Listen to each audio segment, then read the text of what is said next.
Hey guys, it's Jack here. Today first off, you may want to wonder where's Kevin? Well, he's not here, and I have decided to do this intro by myself. But today we're going to be reviewing my one round 2021 NFL mock draft. And it's episode I don't even know. But anyway, we're going to be reviewing our mock drafts, and I hope you guys enjoy it. Let me share my screen.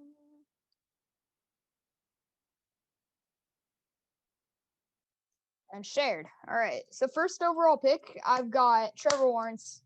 No doubt in my mind that Trevor Lawrence is going to be the first overall pick. He's got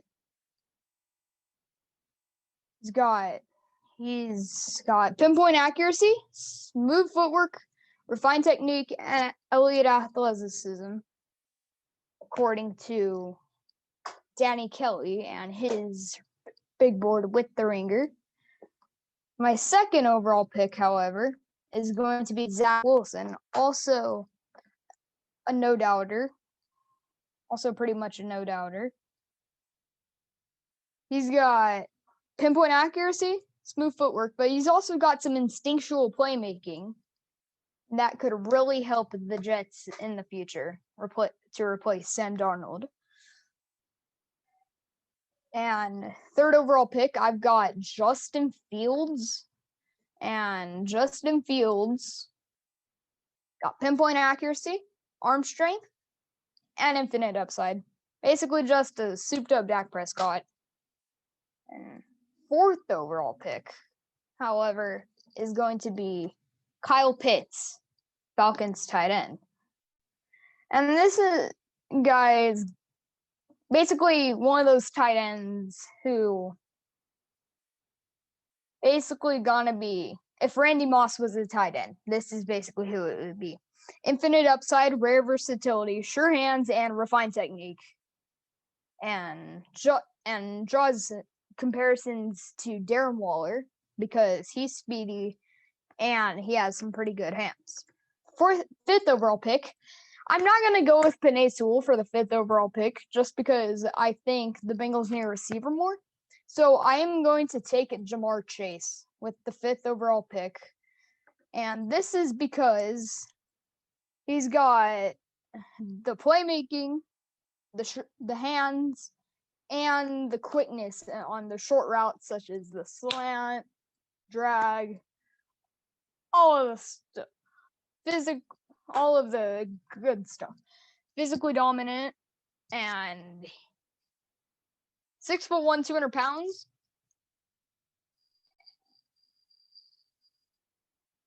Not too shabby.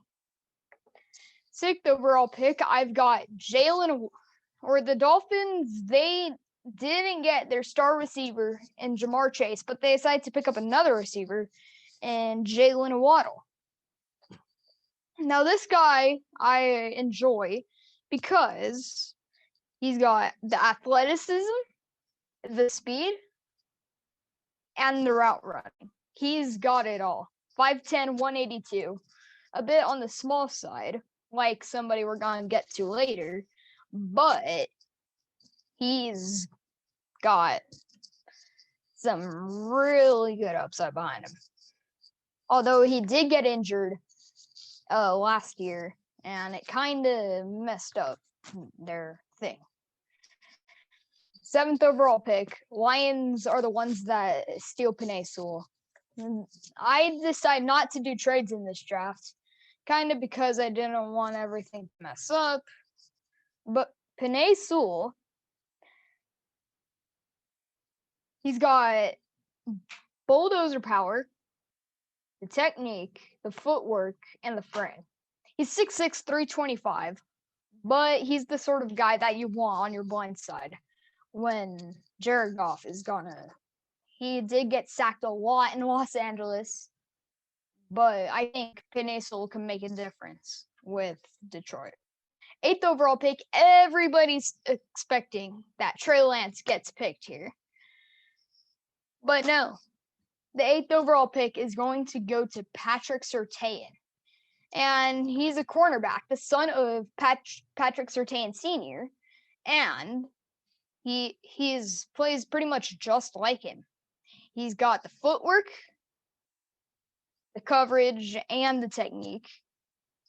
So basically, he's got the brains behind it, but he's also got some insane skill, just like his dad. And he's going to be a fixture for Carolina. The Broncos, they take this opportunity and take Trey Lance with the 9th overall pick. Trey Lance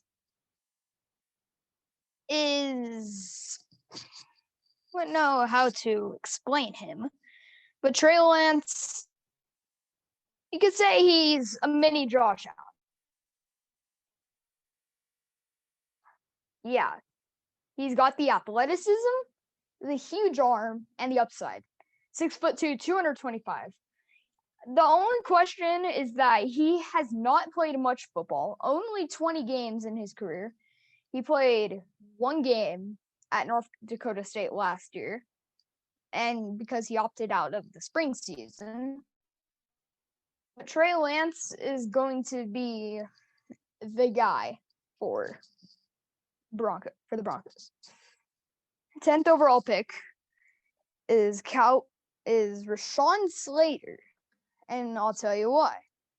He's got the footwork, the technique, and he's actually pretty quick. He's a really good, agile tackle that you could possibly put on Dak Prescott's blind side. He's also gonna get sacked a lot if he's not in the lineup. So the 6'3", 305 Slater is my go with the 10th overall pick. 11th overall pick is the Heisman Trophy winner Devonta Smith. He's got the playmaking, the hands, the quickness, and the technique. He's got everything you want in speed, in a good receiver. But he's only 6'1", 175. He did win the Heisman pretty much because of his amazing season. I mean, amazing season. 12th overall pick, we've got J.C. Horn. A bit of a reach for the Eagles since they need help with their corners, but not that much. But they're still going to take the J.C. Horn. And he's got the quickness, the coverage, and the frame. 6'1", 200 pounds. He can moss you. If Randy Moss was a cornerback, that'd be him. 13th overall pick.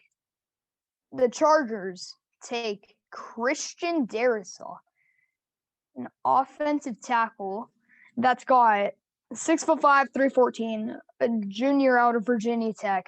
He's got the frame, the footwork, and that quickness.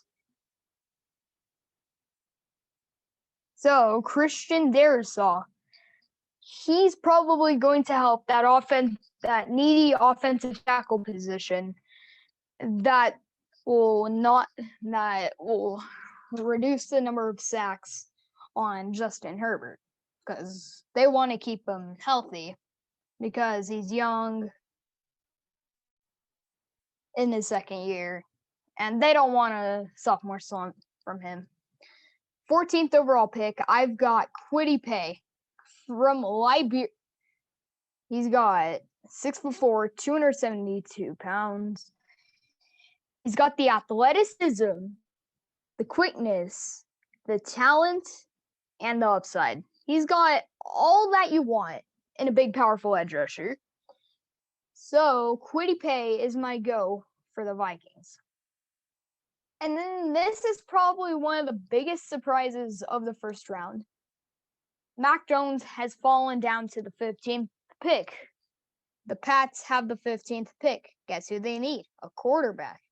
But guess who they don't take? Mac Jones. Instead, they take linebacker Micah Parsons because because the only other position that stinks for the Pats is their linebacker. Sure, they have Dante Hightower and a few others like Jawan Bentley, but they're gonna need some help on the outside. So I have them taking a Micah Parsons, and he's athletic, versatile, playmaker, and he's got the upside. 6'3", 245 pounds, and he can and he's going to sack you. He could sack you if he wants to. And a 16th overall pick, we've got Elijah Vera Tucker with the Cardinals. He's an outside linebacker. I bet you've barely heard of him, but he was a former safety, and he's got the speed, the athleticism, the motor, and the playmaking, and he's just like Jamal Adams. Not only is he a really good pass catcher, and really good in pass coverage, but he can stop the run. And that's what you want in a linebacker or safety like him. And he's versatile, just like Isaiah Simmons in the year before. Remember, only being 215 pounds and speedy. So the 18th overall pick is going to be... Well, hold on, did I forget to...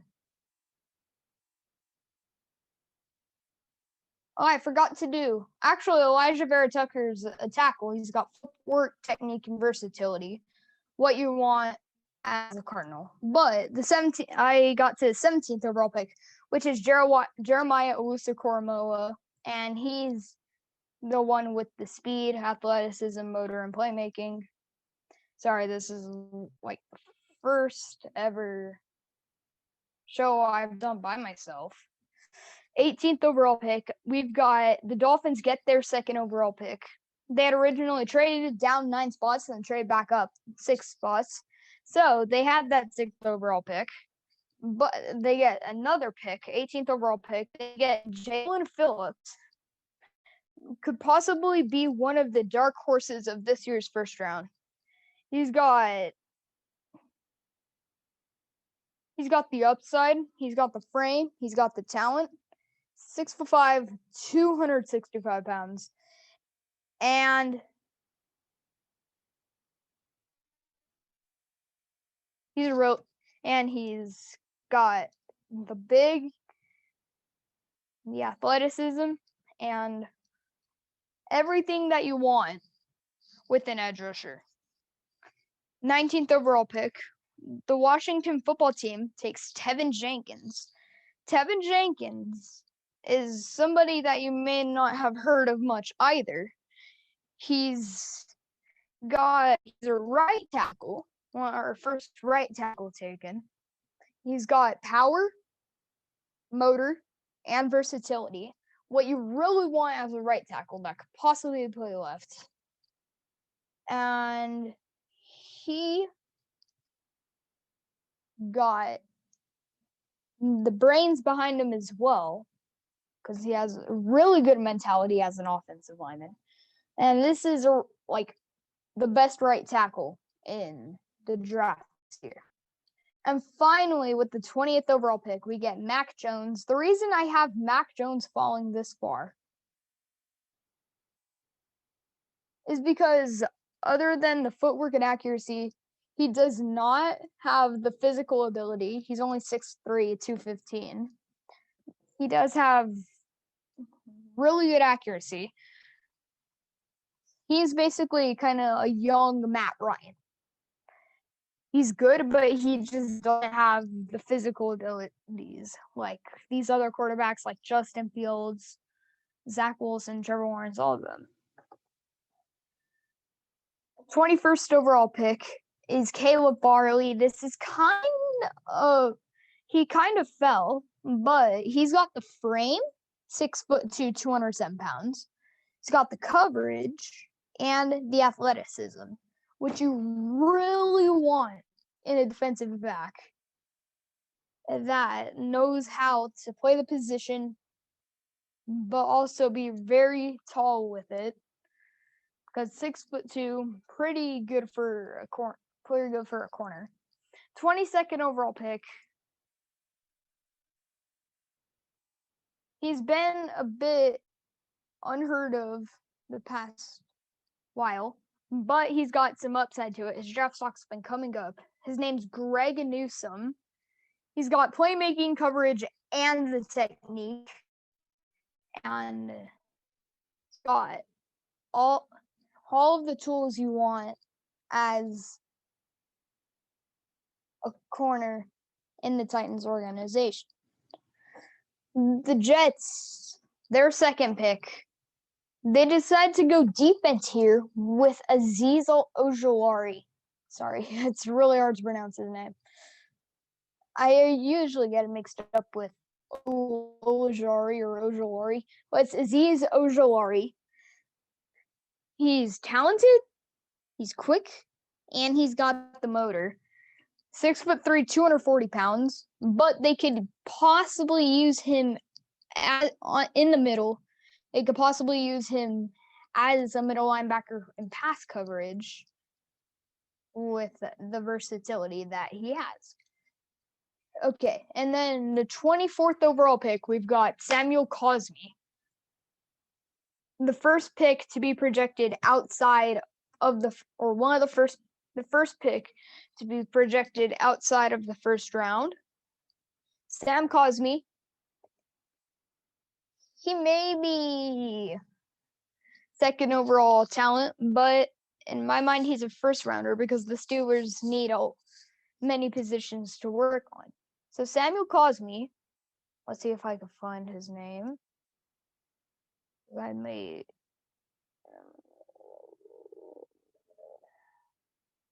Yeah, here's Cosmi.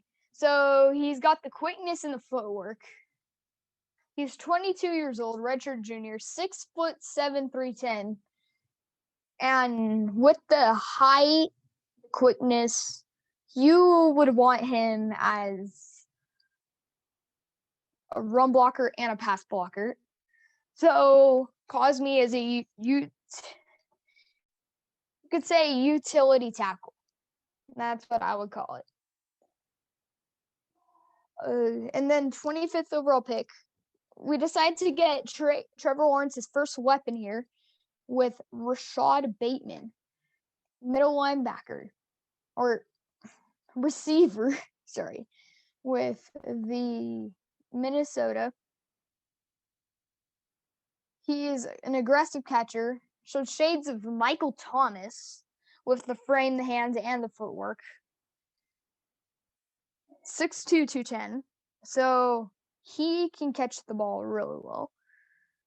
And he's going to be the sort of guy that could make an impact like Michael Thomas in his game. Browns take Christian Barmore. And this guy, Barmore, his draft stock hasn't gone so well for the past while, but I still think he's going to be a first rounder due to this. He's got, if I can find him, then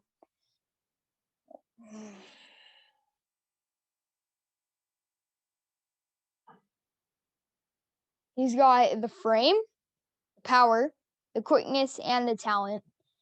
And he's definitely going to be one of the most impactful defensive linemen in this draft. And 6'5", 310. He could possibly get past a center or a guard really quickly and sack the quarterback just like Aaron Donald. And then 27, we've got a TCU safety named Trevor Morrig-Woodard. He has the playmaking, the coverage, and the versatility. 6'1", 210. So another physical safety not only is he physical, he is also versatile. And you can try and put him at corner, and I bet he'll do just as fine over there. 28th overall pick, the Saints go Gregory Rousseau.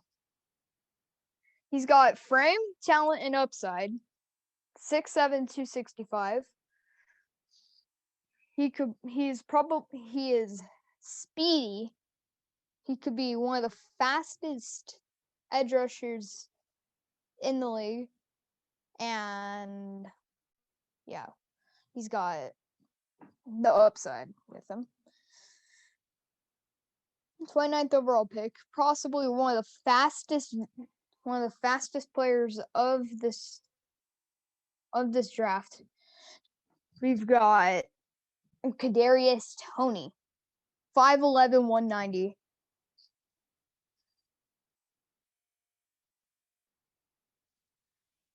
He's got athleticism, the quickness, the playmaking, and the versatility. With like the release of Percy Harvin, and he can make a difference in the Packers uniform. The Bills, they take a Jason Owe. You may not have heard of him, but he's the guy that ran a 4.36 at the combine, and he's an edge rusher. But he's got athleticism, the talent, the frame, and the upside. The only problem I have with him is that the sack production could be better. But 31st overall pick. This was after a big trade that sent Orlando Brown to the Chiefs. The Ravens got a second pick involving the 31st which the Chiefs had. And the Ravens, they take Terrace Marshall, a wide receiver out of LSU. Played alongside Justin Jefferson and Jamar Chase. So Marshall has the learning curve. He's got the playmaking, the footwork, and the quickness. So basically, he can come up one way and then go the other. So basically, the route running is definitely a pro in his game. And now last, the final pick of the first round, we've got Elijah Moore, wide receiver out of Ole Miss. Elijah, if I can find him then, Elijah. Yeah, Elijah. He's got the hands, the quickness, the playmaking, and the footwork. So, and 5'9", 185. A bit undersized, but he's got the looks of the guy that was playing alongside Dan Marino with the Dolphins in the 80s, known as Mark Clayton. And